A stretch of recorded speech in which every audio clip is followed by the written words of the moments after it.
Okay, good morning. Judy Conlon with OLLI at Drake, and welcome to this banned book dialogue. Today, a presentation both by two members of the founding six-member group of Annie's Foundation. And first of all, a thank you to Beaverdale Books for hosting us today. Thank you, and a special thank you to Jan Kaiser, who is the event coordinator here. And if you look on the events, you're going to, you can't hear? Can't hear. Okay. Not amplifying very much. If you want to move up, it's good up here. It's better when you put it up closer. Okay, is this better? Yeah. Okay. Okay. Eat it.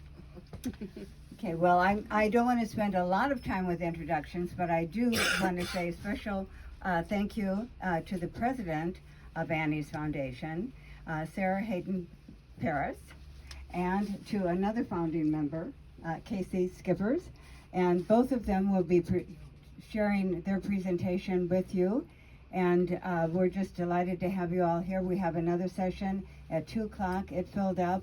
This filled up. Come here in front.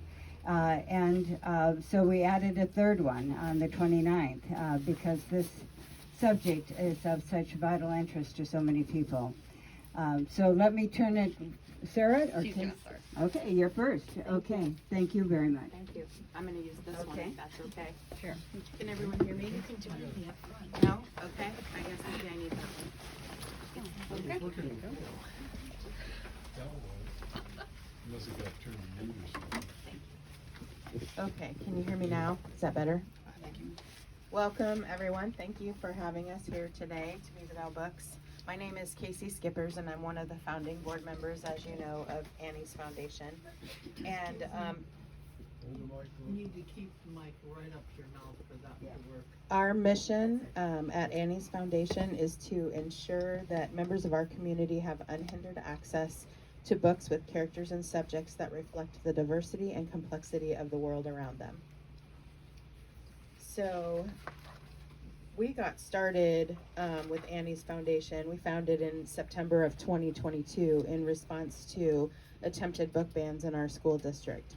And we are a group of Johnston moms who were all brought together to start going to school board meetings to advocate against book banning. We were brought together by Ann Lori Smith, who is our namesake, and she was very passionate about public education and the freedom to read. So Annie's Foundation is run by 6 volunteer moms who work full-time jobs. And what we do is a number of different things, but our signature event is our banned book giveaways. We do large events like Capital City Pride to very small community discussions in libraries and bookstores. We usually bring anywhere from 100 to 1,000 books to each of our events. And in 2023, we held 26 giveaways, and we already have 5 scheduled for this year alone. When we started doing this 2 years ago, we never dreamed that we would be in the position that we are in today. And we are very thankful that we are making a difference. We also have an annual read-in to celebrate the anniversary of Annie's Foundation. That's usually in September, right, Sarah? We also do book donations. So we had a book donation to Polk County Juvenile Detention of 500 books so that the kids could have something that belonged to them and they could take it back to their rooms. In the Juvenile Detention Center, they have access to a library, but they can't remove any of the books from the library. So this gives them something of their very own. We also recently did a book donation to Big Brothers and Big Sisters. We have a new grant program now. It's called the Susan F. Bennett Memorial Grant, and we give up to $500 of an in-kind book donations to Iowa organizations and programs, and they use it for demographic need in their communities. We also have already had several requests for our grant program, and we just started it. We do education and awareness. We love talking to people about our events and about banned books. You'd be shocked at the number of people who are not aware that book banning is happening all around us. We like to do advocacy and support. We attend legislative sessions and hearings and protests and the like. And we offer support to other partners and communities. And we also fill little free libraries. So we take donations of any books, they don't have to be banned, and we collect those and we use them to fill little free libraries in our communities. So you'll see some pictures here about why we do what we do. This first picture was from Capital City Pride last year, and just looking at the look of joy on some of these people's faces when they see books and they realize that they get to take a book home for free, it's just priceless. And here is a slide about how it's going. So we have a photo here from Capital City Pride with all of us in our rainbow shirts. One is from a giveaway that we did at the Iowa Cubs. The picture in the upper right-hand corner is the book donation that we did for the Polk County Juvenile Justice. The one in the bottom left corner is, I wasn't there, what was that? That was Drag Queen Story Hour. Thank you. We do photo ops we have a background for people to take selfies. We call it our selfie station. We usually set that up at our events. People like to do their selfies with being in banned book jail. And then the picture at the bottom right, I think, was from RAGBRAI, where we had we set up and gave away books, and then we also were able to work to volunteer to earn some cash for Annie's Foundation. So that was fun. It was very hot. Yes. And then these are just some random pictures. We're excited to announce that we recently opened an office space in Johnston. So we're pretty excited about that. It gives us a place to have our book club meetings, because we also have a book club, as well as a place to prepare for our events and store our books. Yeah. And then this is just a collection. Maybe Sarah, you can help me on this slide. Yeah. Mike. Yeah. Yeah, so Annie's Foundation was instrumental in getting the Urbandale book ban list published. So we were the first ones to break that. So these are some of the headlines that resulted from our release of that Urbandale book list. And we were super proud of that because Urbandale ended up kind of pulling back after the backlash within a week. And they still had too many books on their list, but it was, like 300 less. So we were really proud of that, and see a lot of we were in the news a lot then. You can just go ahead. Okay, so historical perspective. Sorry, I'm gonna stand up. Switch back in. Here. Thank you.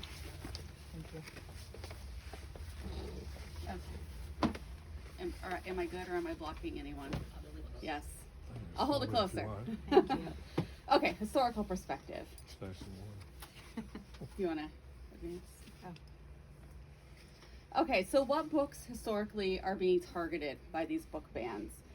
The Des Moines Register did a look at all the books that have been banned in the past 3 years in Iowa schools, and what they found was that about 56% of the challenges in Iowa were books about people of color, such as the two that were challenged in Johnston. In Johnston, we had The Hate You Give, which is about an African American girl, and The Absolutely True Diary of a Part-Time Indian, which is about a Native American boy. Another 47% of the challenges were for books featuring LGBTQ people. There's a lot of overlap between all of these subjects. Like All Boys Aren't Blue features African American person who is growing up gay and dealing with their identity. And then this one always piques my interest. 25% were books about people who survived sexual violence. And it's good to question why we're trying to suppress those stories, because those are really important for kids to identify with. We need to talk about those things because they may have the impression that the things that happen to them personally were normal and okay, and really they're not, and books can be a way for them to kind of put a label on those experiences and realize that maybe they need help or that they're being victimized. So what books are targeted? These are the most banned books of the 2022 to 2023 school year by district. And we can see this data is from Pen America, and they track everything nationwide. And so the book Tricks by Ellen Hopkins, it's a book about sexual trafficking, was the most banned. We also have The Bluest Eye by Toni Morrison, which is of course a classic. And I always think it's interesting when her stories are banned because, she said that she writes for Black people. And I think it's really important for those of us who aren't Black to be able to read and appreciate that literature too, because while it's maybe harder for us to read, and her books are usually pretty tough anyway, just like subject matter wise, but I think it's really important for us to be able to experience that as well. We've got Looking for Alaska.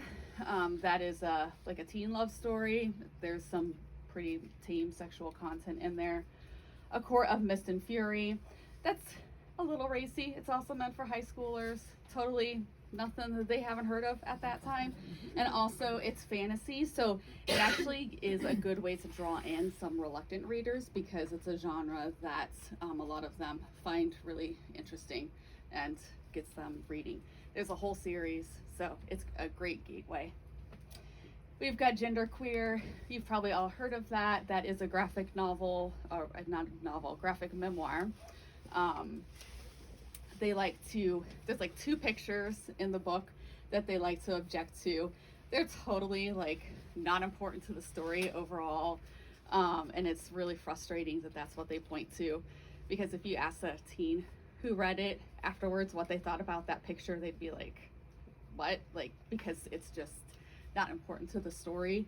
I don't know. I felt like I became a better person after reading that and understood what it's like to be non-binary. We've got The Perks of Being a Wallflower. Again, there's some sexual content there. 13 Reasons Why. It's about suicide. Why would we want to talk about that? Sold is about a victim of sex trafficking. Crank is a very graphic depiction of a teen spiraling down through drug abuse. Identical, I'm not super familiar with that one. It is by the same author as Crank and Tricks. And then Empire of Storms is another one by the same author of Court of Mist and Fury with some sexual content. So you can see that there's themes across all of those. Okay. So representation in literature is really important. When we have kids in school who don't see themselves in the books that they read, it can lead to negative psychological outcomes. And a lot of what the book banners say is that like they're trying to protect the mental health of our kids. And if that was true, I feel like they would try a little harder to have more of these materials available. But it makes them feel invisible. What happens if you only see people who don't look like you in the books that you read? It makes you feel like maybe your stories aren't worth telling, that you and your people aren't worthy of being published in books, that no one wants to hear what you have to say and what your lived experience is like. And it also means that when they are represented in literature, in the literature that's available to them, that they assume that those stereotypes that are presented are the ones that are real, because if everything else seems real, then I guess what they're saying about me must be true as well. Well, go back.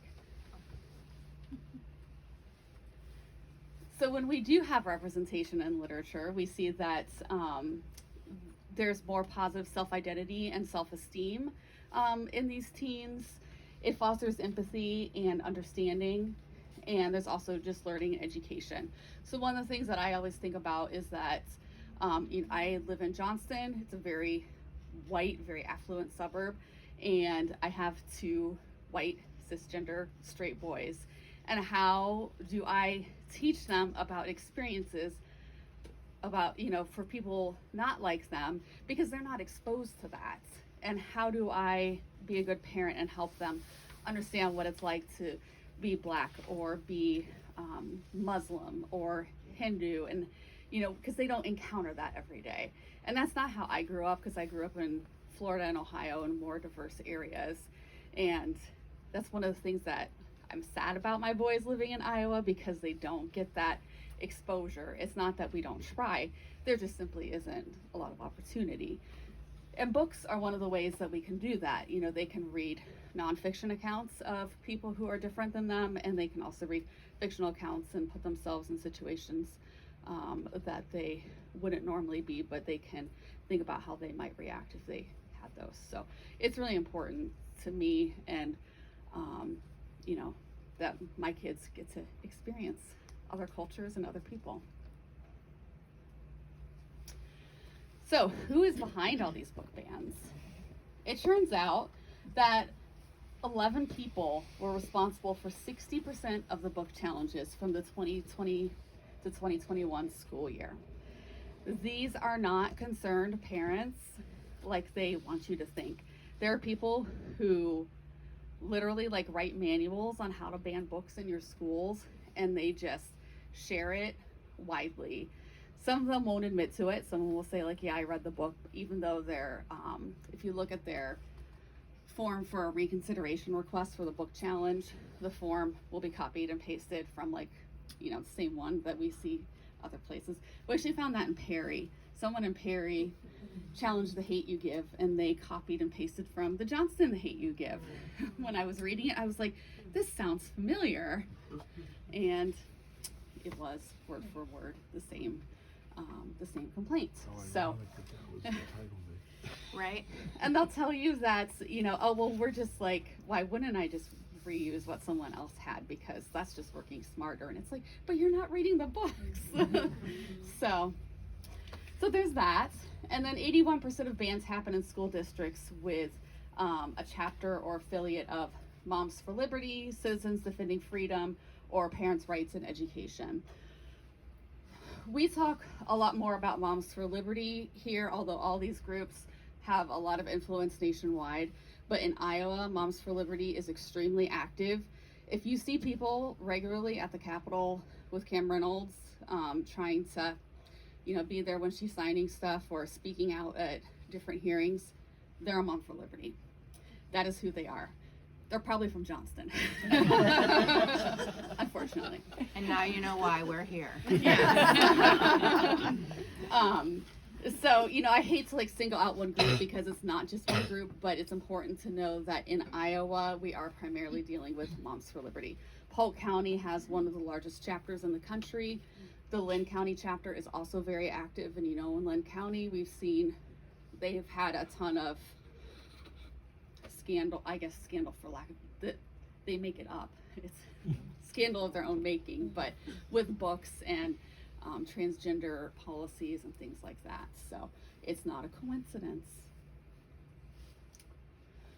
Where are book bans happening? So this is a map from PEN America, which again tracks book bans nationwide. And you can see there's a key for like the hot spots. Iowa is actually now one of the hot spots.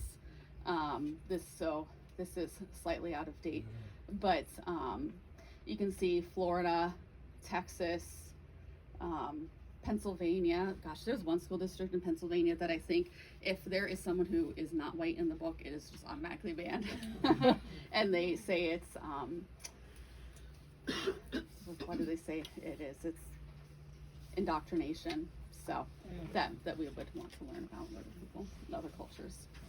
So not really surprising, but you can see certainly that it's not a problem that's isolated to Iowa. So history is repeating itself. In the 1920s, the Daughters of the American Revolution had a movement to keep the public schools in Iowa or in America fundamentally Anglo-Saxon. It sounds pretty close to what we're trying to do now. And anti-communist activists were claiming around 200,000 members. In the 60s, we had Norma Gabler, who claimed that textbooks had an anti-American slant. Where have we heard that before? In the 1970s, we had Alice Moore in West Virginia, who was fighting books that would force white kids into feeling guilt and anguish about America's racism. Also, it's still pretty familiar. So on that note, there's a really good book called The Wolf at the Schoolhouse Door, if you haven't read it, but it dives into kind of the history behind book banning, but you know, the voucher programs, charter schools, that kind of stuff. It's all about how the right has been trying to take control of public education because they want to privatize it and monetize it and make money. What was the name again? Wolf at the Schoolhouse Door.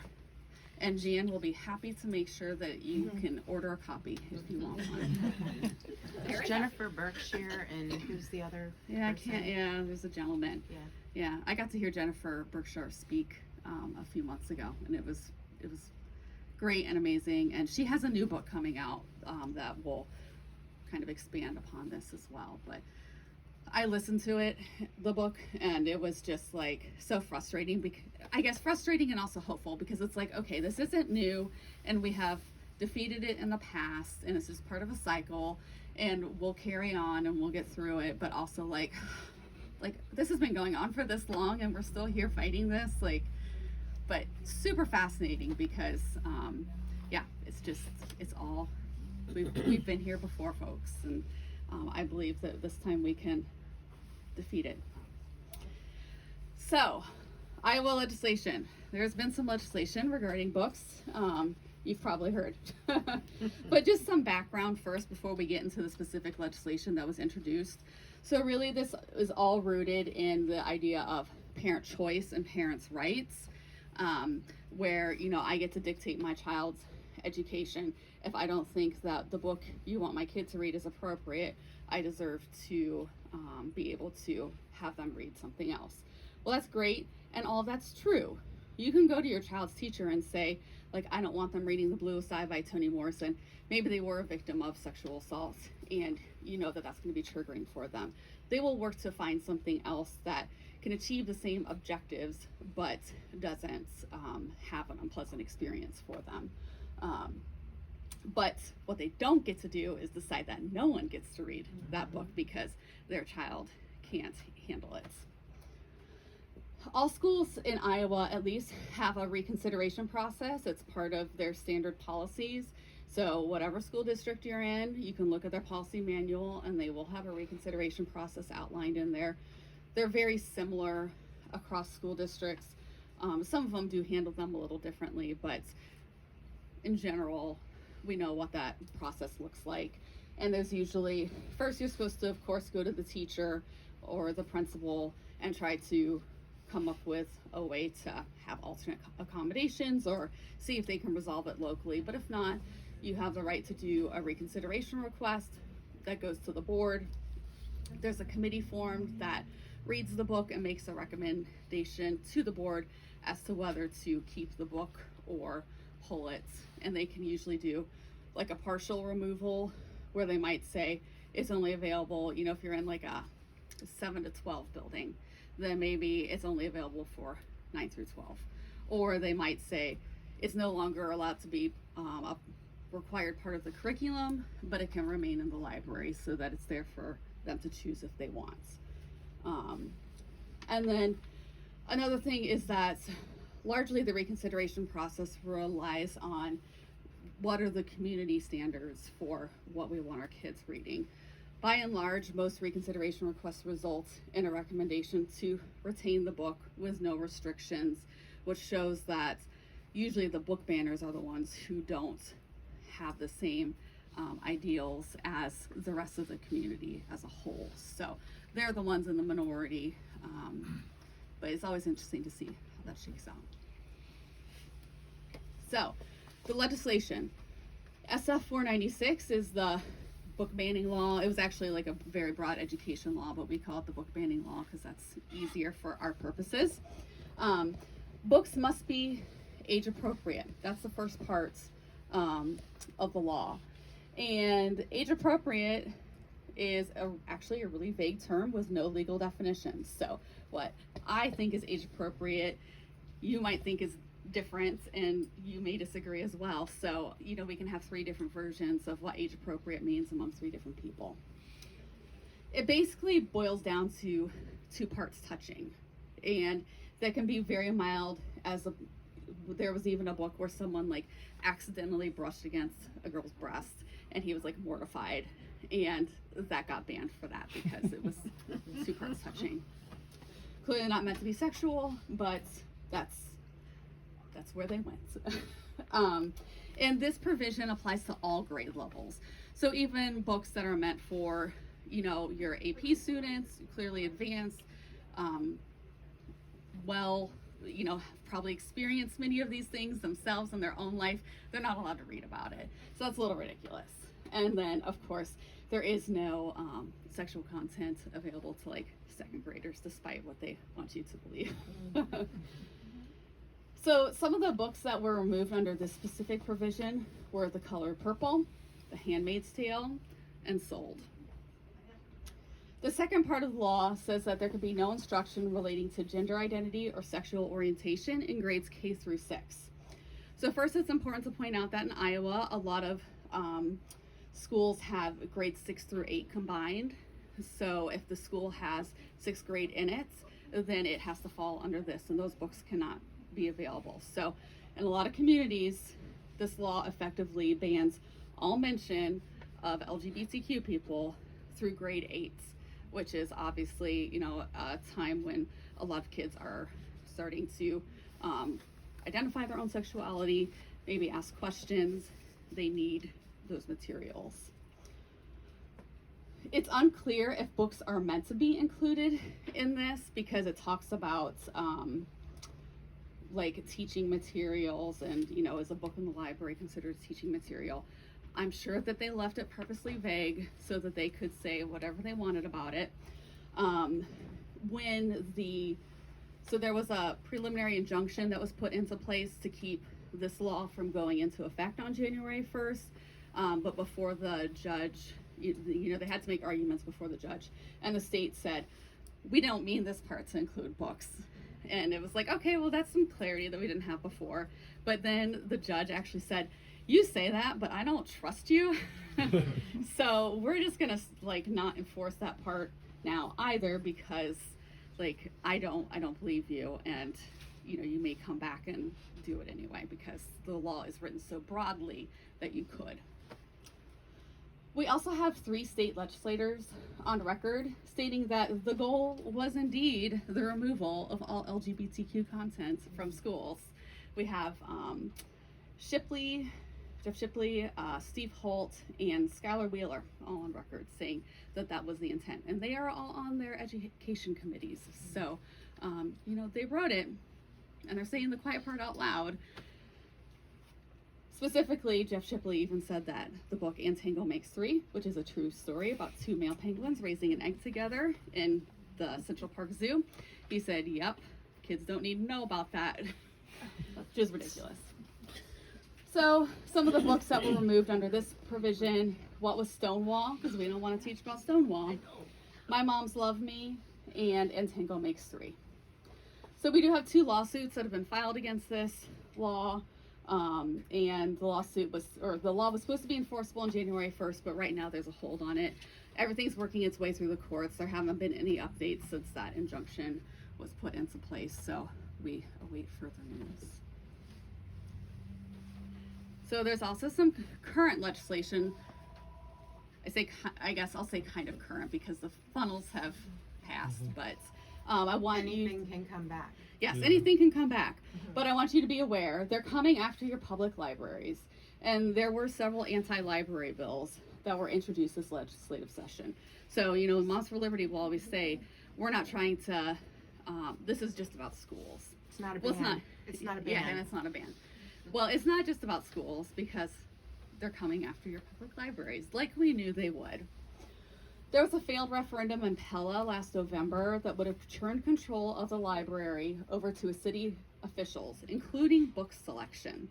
So they are big mad because someone doesn't like the book Genderqueer being in the public library, and there was a reconsideration process, and of course the book got retained because it's a public library.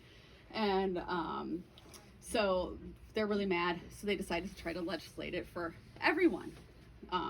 So the HSB 678 was modeled after this failed referendum. Thankfully, it's dead, but it can come back. And it's also, you know, it gives you insight into what these people are thinking. SSB 3168 would have given the city council the ability to hire and fire library directors. So I don't like that you've supported the retention of genderqueer. You're out of a job. I'm going to get, you know, this guy off the street who will do whatever I tell him to. He's not qualified. He doesn't have a library science degree, but he's going to be the new library director because he'll do what we say. And then we have SSB 3131, which would have removed state law requirements that local governments levy taxes for public libraries. Public libraries really rely on those tax levies, and if that had passed, it would have immediately closed several small public libraries, mostly in rural areas. So all these bills appear to be dead for the remainder of this session, but I think it's, Can always be an amendment. yes, they could pop up somewhere else. It's also good to know what they're thinking, what their purpose is, and just it's good to know what, so you can keep an eye out too. Watch your library board agendas, you know, keep an ear to the ground, make sure that they're being supported, and that some shady things aren't happening behind the scenes. All right, now we'll get to some fun legal stuff. So there is some case law on book bans. There was a Supreme Court case called Pico versus Island Trees is what they call it shorthand. But the several students sued the school board because 9 books were removed from the school library, and they said that they felt like that infringed upon their First Amendment rights to freely access ideas and information. The books that were pulled were specifically pulled because of like a difference of ideals. It wasn't necessarily sexual content or like the kinds of things that we're seeing today, but the question of vulgarity came up, and there is a legal definition of vulgarity, obscenity, pornography, whatever you want to call it. But the test is that it has to appeal to an average person's prurient interest. It also needs to depict or describe sexual conduct in a patently offensive way. And then taken as a whole, it needs to lack serious literary, artistic, political, or scientific value. And it has to meet all of those to, or it has to fail all 3, I guess, to be considered obscene, vulgar, pornographic, what have you. So, you know, take genderqueer with those 2 pictures that do depict sex acts. Literally 2 pictures. As a whole, the book has serious literary and artistic merits. I don't think anyone's really particularly getting turned on by those pictures in question, and they're not patently offensive to most people. So genderqueer, which they like to say is porn in libraries, does not meet any of those definitions. Therefore, we know it's safe. Certainly Tango Makes 3 is not falling under that either. So, you know, it does have to be very clearly meant to just like titillate you to have been banned, in that case on the Supreme Court. So in that case, the Supreme Court ruled that the books should remain in the schools. The kids' rights were violated, and that's the precedent that we have so far. So in general, we should not be banning books. There's Supreme Court precedent for that. So what you can do to help fight back against book bans, one of the biggest things is talk to people. You will be surprised. Like, I feel like it's in the news all the time. I feel like even if I wasn't doing this work, it would be on my radar.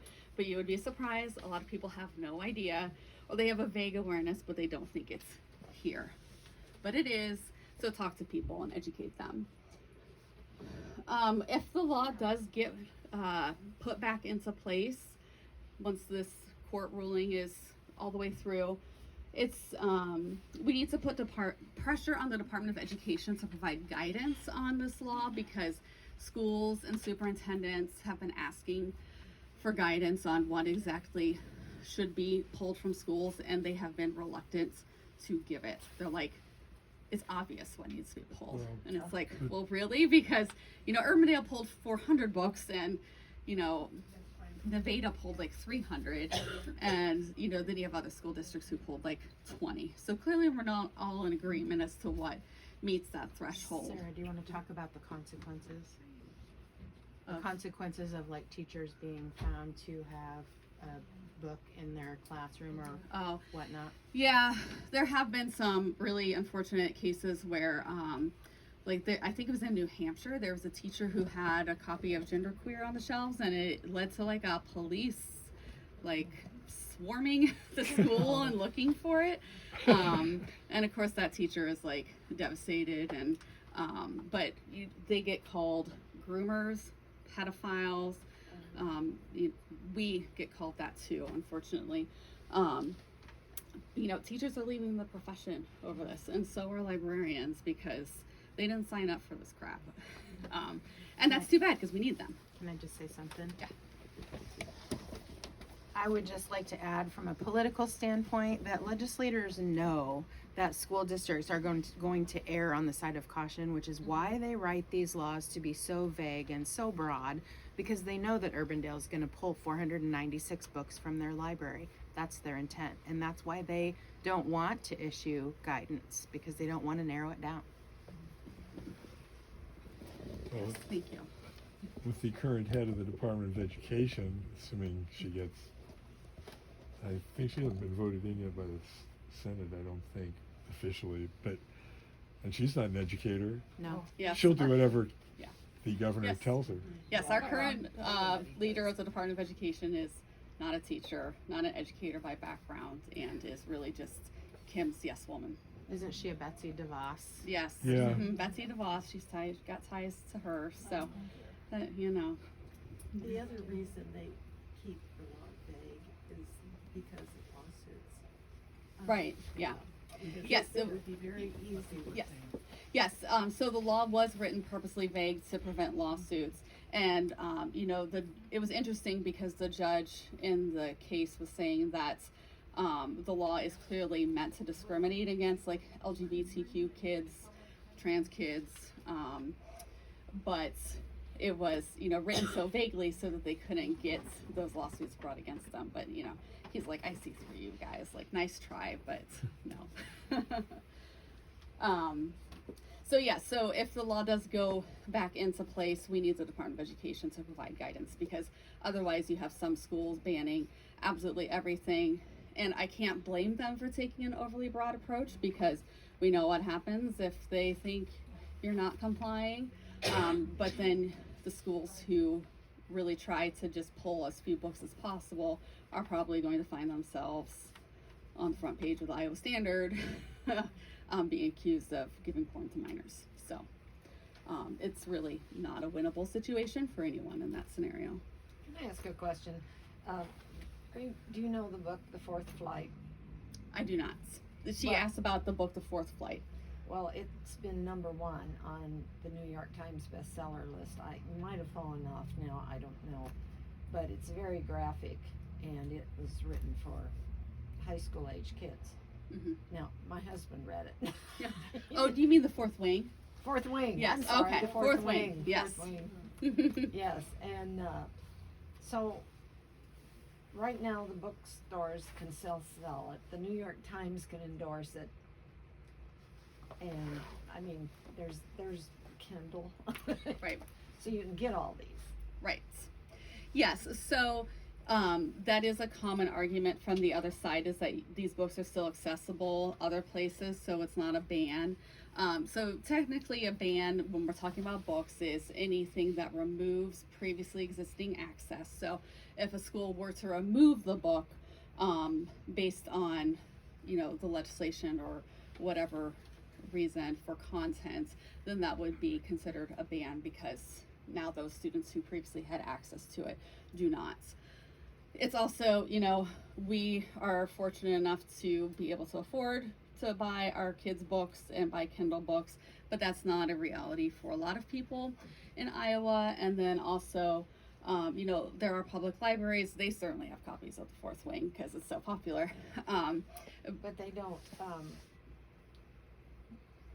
things like this aren't going after like Barnes and Nobles or Amazon. So there was Yeah. actually they tried in Virginia, I think it was last year, to restrict the sale of certain books in Barnes and Noble and other public bookstores to minors. And so, I mean, it got like thrown out real fast, but they're trying. Wow. Yeah. So I just have a quick question. In Iowa's current, or the law that's being on hold. on hold, yeah. Does it have penalties specifically for teachers, like legal? Yeah, so her question is, does the law SF 496, if it goes into place, does it have penalties for teachers? It does. They're vague. It says like they will get like a written warning in their file, and it can go up to losing their licensure. So they're vague about kind of like what all the intermittent steps are along the way, but if you need a license for your livelihood and you hear that that could possibly be in jeopardy, are you going to toe the line? Probably not. Could they be arrested as well, or is there No, anything legal? no, there's no like criminal prosecution related to it. There was, so in West Des Moines a couple years ago, the parent who, she ran for school board too, but she was super mad that genderqueer was not removed. And she actually contacted the district attorney and tried to have the teachers and librarians arrested. They called the police. The police were like, this isn't a thing for us. Like, go through your normal processes. And they were like, but they're not listening to us. So then she contacted the attorney general, I think. Yeah. And and they were like, She was Moms for Liberty. Is Yes. Moms for Liberty. yes. So, and she also ran for school board. So thankfully she did not win. Lost. I don't think someone who's advocating for the arrest of teachers and librarians should be on a school board, but yeah, so it's real. Like, they're really trying to go after people for this. Research all of the candidates before you vote. Yes. Absolutely. It is really important to research all your candidates before you vote. Yeah, so other things you can do when there's legislative sessions, show up for the hearings if you can. It's super hard for us to be able to do a lot of that because we work. I work in Ames, so I certainly can't be at the Capitol at 2 o'clock on a Tuesday, especially since I work for the university. There's a lot of like, how does that look? Because I'm a state employee. Also, go to your school board meetings, or at least look at the agenda, because things sneak up on there. And we found out that the Ankeny Public Library had a book challenge for a sex ed book, and that was by looking at the agenda and reading minutes. So take 5 minutes every couple weeks to look at that and your school board agenda and minutes, and just see what's going on. And if there's nothing that piques your interest, then you don't need to go to the school board meeting and you saved yourself a couple hours. But it's good to keep an eye on them and show up when it does matter. Support your public library. Just tell them thank you. We are having an open house for our new office next week, and one of the things that we'll be doing there is writing thank you cards to librarians. So you can do that on your own, or you're welcome to come and swing by and see our office space and write some lovely thank you cards. And then vote. Know who your candidates are, who are pro-education, pro the freedom to read. The other side likes to say that they are staunch supporters of the First Amendment. Well, the First Amendment also covers the right to read and the freedom to read. And if you can't support that, then you're not really a defender of the First Amendment, are you? I have one other thing. Also, even if your legislators tend to vote the way you want them to vote, please, please, please write letters and emails to your legislators, because they use that. And there's power in numbers, and they can go to a hearing and say, I have 500 emails in my hand right now from my constituents that are against this bill. So please, please advocate. Do you need me to repeat that? Could everyone hear that, or? I heard it. Okay, all right. And then also offer diverse books. So if you have a little free library in your neighborhood, try to put some diverse books in there. It might be a great way to expose some very sheltered Iowans to things like Toni Morrison, or the book Native Son, or other classics like that. If you have kids or grandkids, buy them diverse books. Give your grandkid a copy of And Tango Makes Three, so that they see that two males raising a baby is completely normal and happy and acceptable. So just do what you can to make sure that there's diverse reading material. These are some of the books that are banned. It's like endless. But I like the warning sign. May cause empathy. Side effects include tolerance, open-mindedness, and kindness. And those are all things that we know books can do. So speaking to that point, so there's also another book that I'm going to recommend, and Jan is also happy to help you get a copy. But it's called Teens Choosing to Read. And it is fairly new, but it's really fascinating because there was a study in like an inner city school, I forget what state, but they took their traditional 8th grade English curriculum, threw it out the door, and what they did was they just made like age appropriate, diverse young adult books available to them. So they let the kids help choose some of the books, and then the teachers picked some of the books based on recommendations and reviews and things like that. And what happened was they had about 200-ish unique titles available to the kids. And during class, the kids had reading time, they had like small group discussion time, and then they had discussion time as a class with their teacher.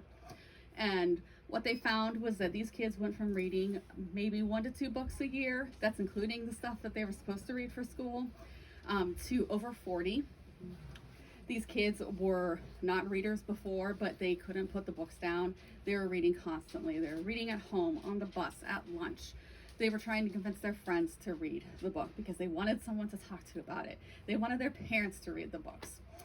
A lot of these kids were not proficient in reading, according to the state tests.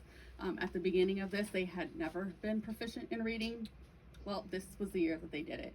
And that made them really proud and happy. So that was cool to see. Their parents also said that they turned into better human beings. They were more empathetic. They became a lot more mature, and they saw them thinking things through, like thinking decisions through. There's actually even one kid who like assumed that he would be a part of a gang when he grew up because that's what his family had done, and that was the only choice that he saw for himself. And after reading some books that were specifically written by gang members, he was like, that is not the path that I want to go down. And but if someone had told him that, he wouldn't have taken that advice. But by having the time and the space to process those real stories and put himself in those situations, he was able to think about a different future for himself that he might not have seen otherwise. So super cool book. It's like, it makes you fall in love with like the magic of reading all over again, because it does make such a difference. And they followed up with these kids 2 years later. They're not still reading, but they all looked back on that time with kind of like a wistfulness of like, oh, that was awesome, and I miss that. I miss that person that I was then. I miss reading books, and hopefully maybe some of them thought about it and tried to make that a priority again. But really good book. Again, if people like Moms for Liberty cared about kids and education and improving their reading performance, this is the kind of stuff that we would be letting them read. They don't want to read To Kill a Mockingbird. It's a great book, but we shouldn't be forcing them to read that when the hate you give might give them a more relatable perspective on race and what it means to be Black in America and things like that. So just super cool book. It's called Teens Choosing to Read. And there's our contact information. Where was that conducted again? I don't remember what state it was, but it was like an inner city school district. Yeah.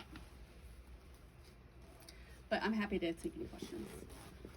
So I'm curious if anyone's going to be able to monitor the downstream effects of this legislation. So what I'm thinking about is, are librarians choosing to filter more books coming in because they're afraid of this? Or is the principal going to, or superintendent going to lower the funding to school libraries to limit the new books coming in because they're afraid of this kind of, Right. scrutiny?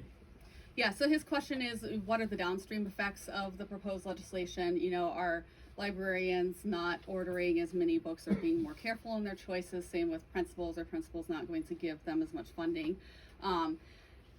It's kind of hard to really anticipate. Librarians are like, I'm sorry, they're really badass. I didn't really realize that until we started doing this work, but they are super passionate about intellectual freedom and your right to check out whatever you want. I mean, and even that goes for kids too.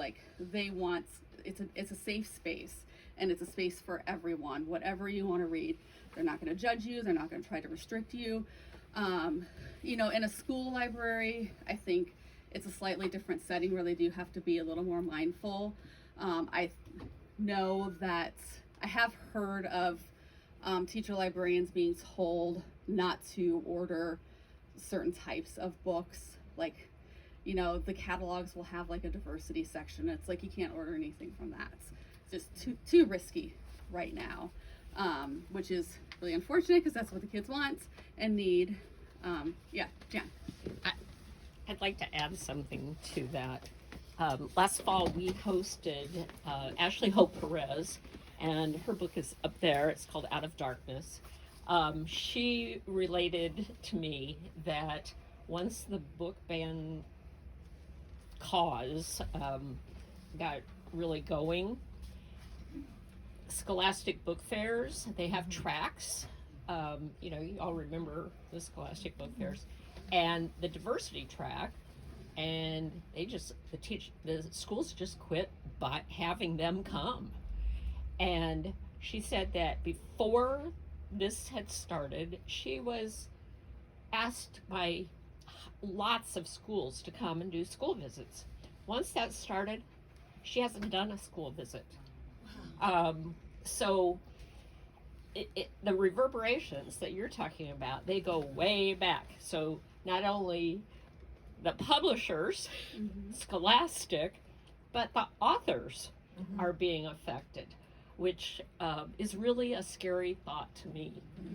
The other thing I wanted to point out, I worked 20 years at the Des Moines Public Library, and I hope you all realize that the ALA, the American Library Association's Bill of Rights, which talks about the freedom to read, was written by a Des Moines Public Library director way back in the 30s.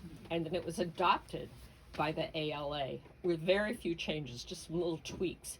So we have a rich, rich history of the freedom to read here in Des Moines that I think a lot of people don't realize.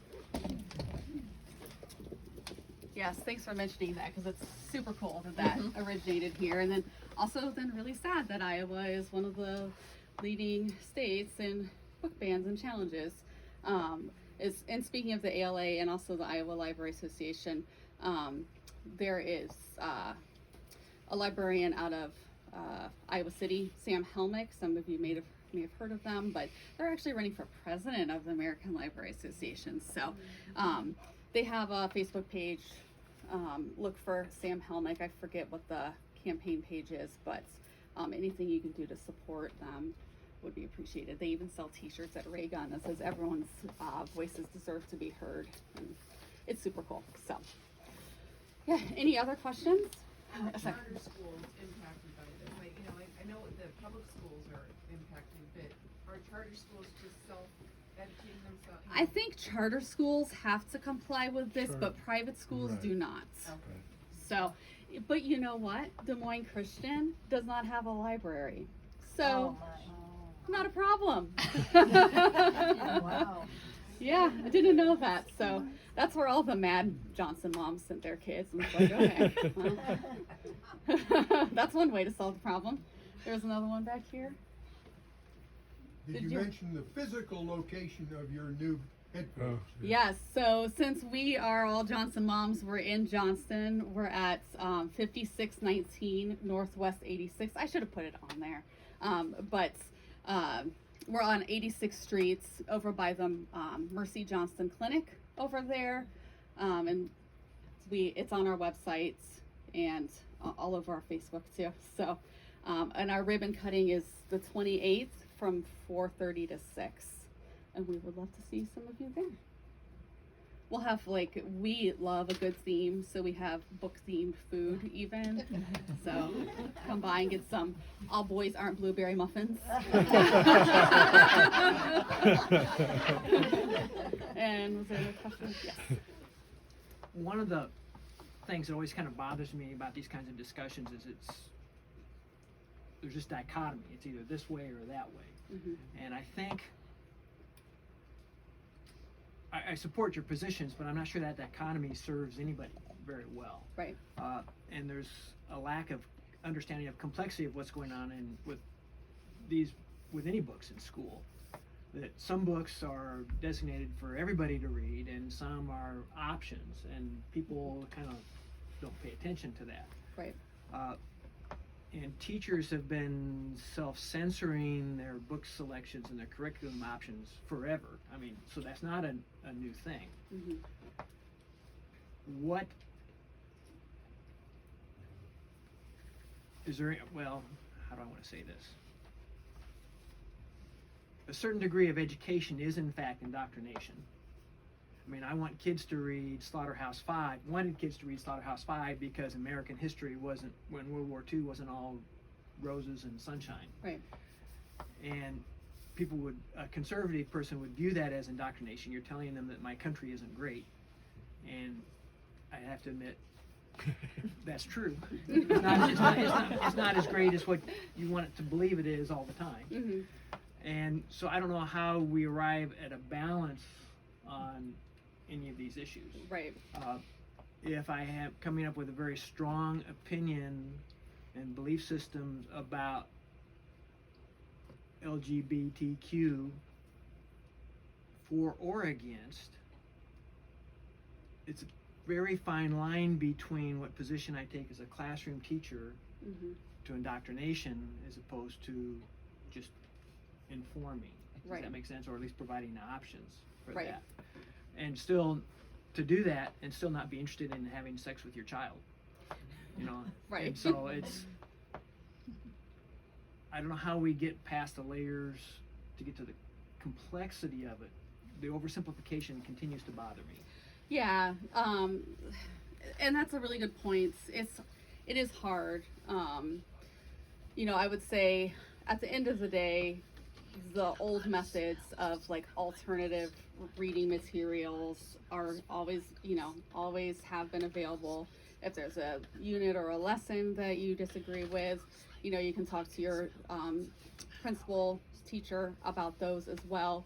There also are just some families that public schools may not be the best fit for, because if you are, very strongly anti-LGBTQ because of your religion, public schools are meant to serve the standards of the majority of the community, and those simply, aren't anymore the values of the majority of the community. So, it's fair to question if public schools are the place for those beliefs. But it's hard when everyone's so firmly trenched in their camps to find any middle ground. I'm certainly guilty of that as well. I don't know how I would have a civil conversation with a Mom for Liberty about the need to have genderqueer available to kids, because I feel so passionately about the fact that there is a kid in every school who needs to read that book to understand who they are and feel better about themselves. And the chances of your kid picking it up are very, if you're not looking, those are the kinds of things, if you're not looking for it, you're not going to find it. And then even if you did stumble across it, if you are firmly anti-LGBTQ, why would you be like, oh, I'm going to read this?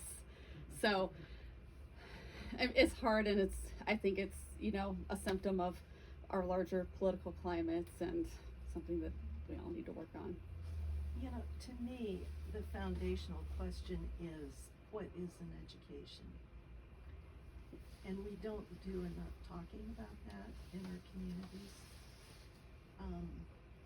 And when it comes to standards and benchmarks, those are very similar across our nation, because the content specialists,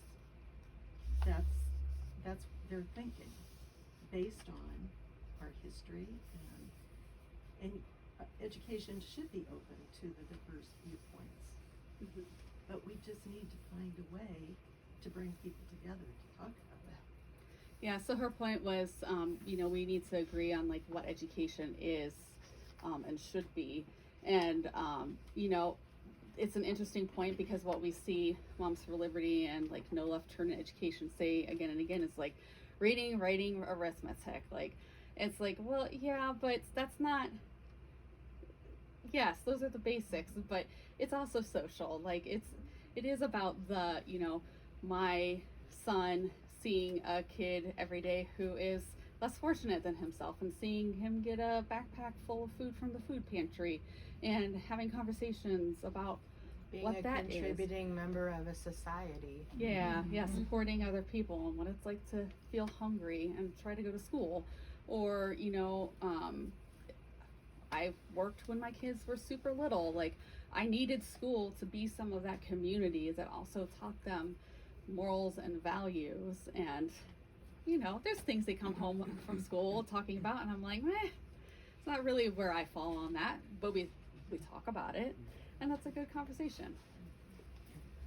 Just curious, sometimes I think we preach to the choir. We raised our hands, we probably but is there any I'll say book that actually discusses multiple perspectives, multiple opinions, so that you can on this issue? Yeah, I mean, I don't want to have lunch with Moms for Liberty. Right. But if there was something that would educate me on better understanding. Where they're coming from. Yeah, so she's asking for if there's like a book, because we're preaching to the choir, and so how can we, like, is there a book that presents both sides? I'm not really aware of one. I do think that teens choosing to read might be a good one, because it's not really talking about politics. It's literally talking about like giving kids books that they want to read, makes them better readers, better people, all that stuff. So I feel like maybe that's a gateway, but I'm not aware. And this is still a relatively new phenomenon, or fad. So there might be books that are in the works that I'm not aware of. Part of the problem with both sides of the issue is that one side is everybody should have the right to read what they want to, and the other side is we want to erase anything that's sexual in nature, LGBTQ related, and so it's apples and oranges. You can't present one side and the other side equally, because they're not talking about the same thing. Right. And the other side is often like a little disingenuous in the argument that they're presenting, because like they really, like Jeff Shipley said, like, yeah, we really do want to ban books about gay penguins, Yeah. That's a pretty extreme view that I'm not sure that we can meet in the middle on. Okay, gentleman in the back. In the interest of trying to find some middle ground for that guy's statement, could parents get an email of what books their kids check out? I believe that they can request it. A lot of librarians don't agree with that, because they think that children should have the ability, like. But parents also get to check their Right. grades. Yes, They yes. also get to check on other things, and I know kids could read in the library and not check it out, but I just Right. was trying to figure, Yeah. to if you're concerned about your child reading something, then you have And I think the difference would be schools right versus public libraries. Yes. I think schools would Yes, probably be yes. able to do I that. think schools Teachers- would likely comply with that. Yeah. You can also tell your school librarian, like, I don't want my kids checking out genderqueer, all boys aren't blue. You can give them a list, and you know their argument will be like, well, there's so many books in the library. How do I know? And it's like, well, if you want to restrict your kids' access, then do some homework. Sorry.